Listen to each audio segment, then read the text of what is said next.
Oi, gente, tudo bem? Então, hoje nós vamos começar um novo assunto, que é a Primeira Guerra Mundial. Nós falamos sobre a Revolução Russa, que na verdade foi um processo que aconteceu entre guerras.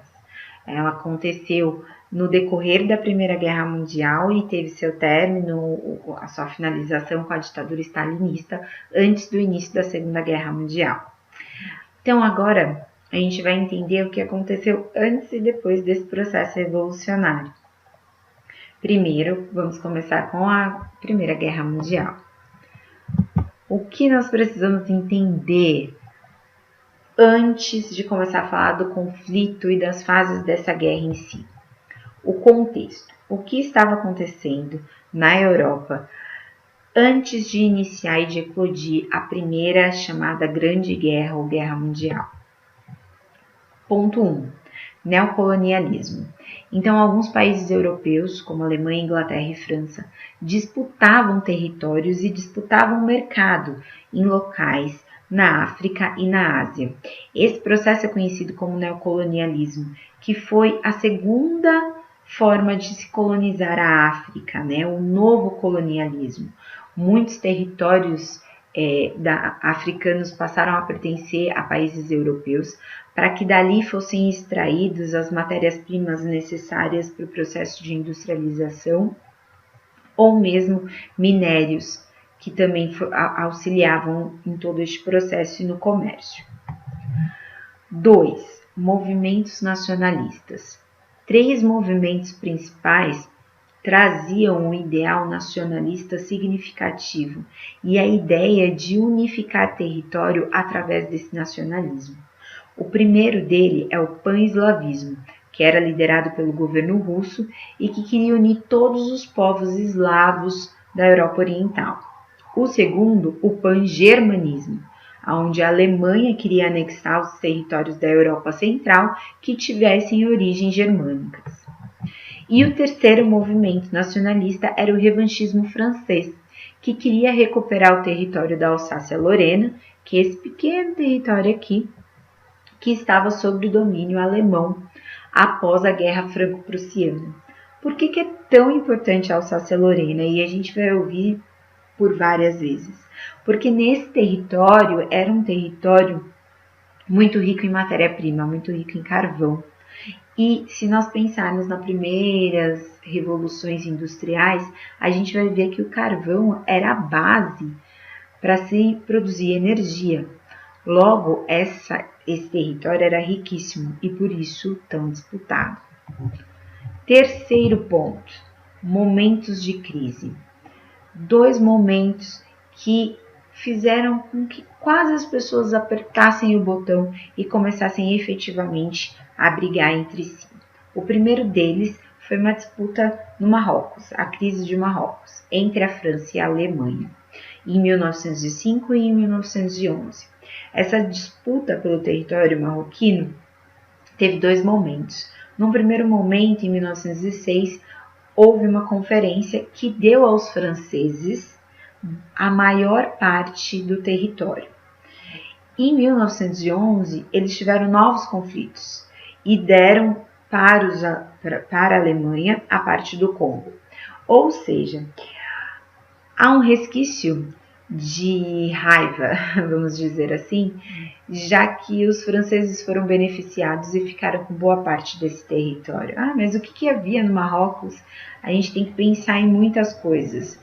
Minérios, matéria-prima e mercado, né? Então, essa é a disputa daquele momento. O segundo momento de crise, e esse sim vai culminar no estopim que vai estourar e deflagrar essa Primeira Guerra Mundial, é a crise balcânica. Então, a Península Balcânica, onde o nacionalismo da Sérvia luta contra o expansionismo austríaco. Então, na verdade, havia um movimento nacionalista chamado Grande Sérvia que queria, de forma até violenta, unificar os povos sérvios, assim como a gente falou do pan-germanismo e o eslavismo. Só que em contrapartida eu tinha a Áustria, que estava crescendo economicamente e que queria conquistar mais territórios, queria se consolidar nesse sentido.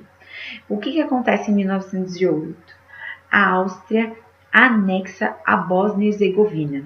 E a Bósnia-Herzegovina é um território fundamental para o processo da expansão da Grande Sérvia.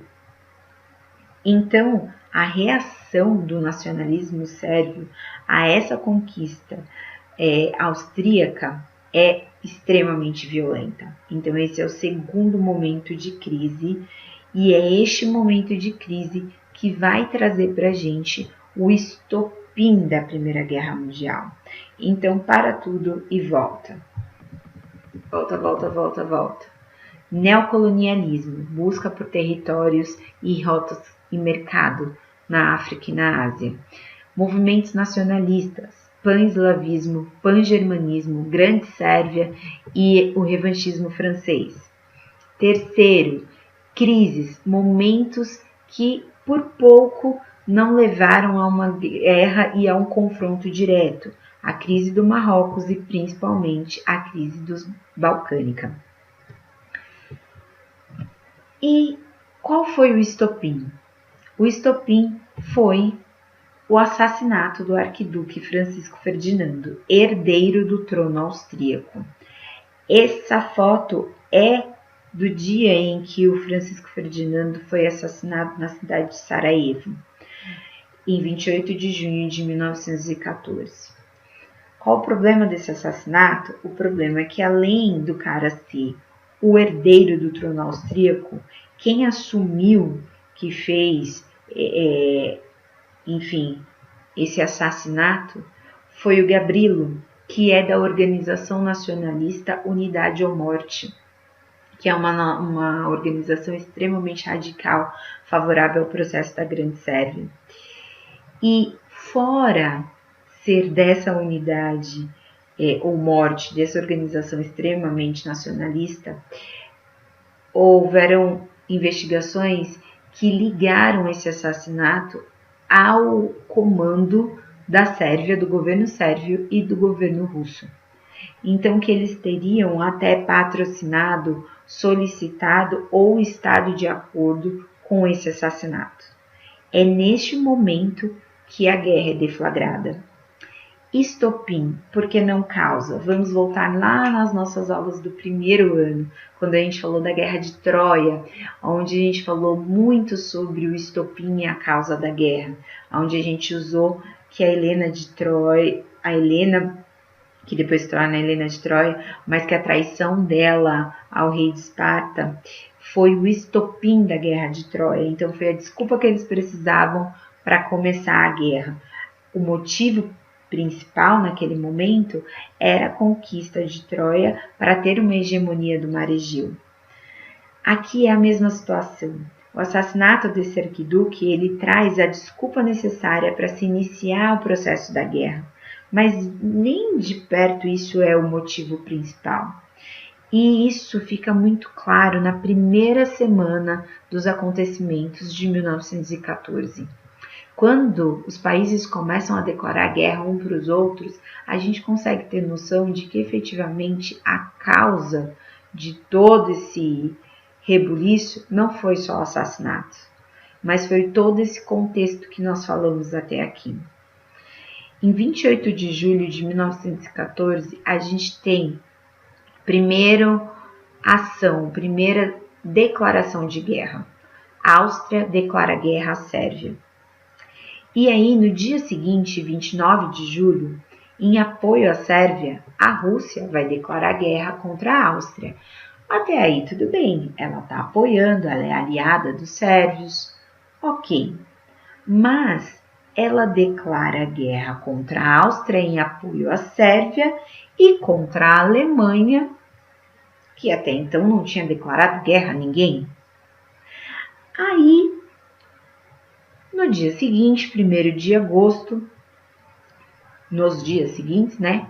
Mais especificamente no dia 1º de agosto, a Alemanha declara guerra à Rússia. Ok, eu estou revidando logo, já que a Rússia me atacou, eu vou atacá-la.